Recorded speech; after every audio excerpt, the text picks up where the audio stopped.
Hi అందరికీ. ఈ year Varalakshmi వ్రతం అయితే మేము జాంబియాలో చేసుకున్నాం.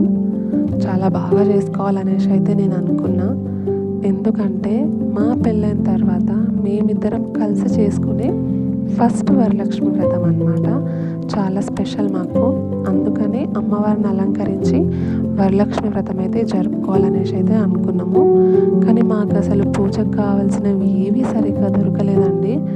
చాలా ట్రై చేసినాం, కానీ ఇంకా ఏవి సరిగ్గా దొరకకపోయేసరికి ఇంకా చేసేది ఏమీ లేక గౌరమ్మని చేసుకొని అయితే వరలక్ష్మి వ్రతం అయితే జరుపుకోవడం జరిగింది. చాలా బాగా చేసుకున్నామండి. వాయనం ఇద్దామనేసి అయితే అనుకున్నా, కానీ మేము ఉండే ప్లేస్లో ఇండియన్స్ చాలా తక్కువ అన్నమాట. ఆల్మోస్ట్ అందరూ టౌన్ దగ్గరలోనే ఉంటారు. అందుకనే మా చుట్టుపక్కల ఉన్న కొంతమంది పిల్లలకి పిలిచి వాళ్ళకే వాయనం ఇచ్చి వాళ్ళకి యూజ్ అయ్యేలాగా కొన్ని బుక్స్ ఇచ్చామన్నమాట. వాళ్ళైతే చాలా హ్యాపీగా ఫీల్ అయినారు. వాళ్ళతో పాటు మేము కూడా చాలా హ్యాపీగా ఫీల్ అయినాం. ఈ ఇయర్ అయితే ఇలా సింపుల్గా వరలక్ష్మి వ్రతం అయితే చేసుకున్నామండి. వీడియో నచ్చితే మాత్రం తప్పకుండా లైక్ చేయండి. Thanks for watching.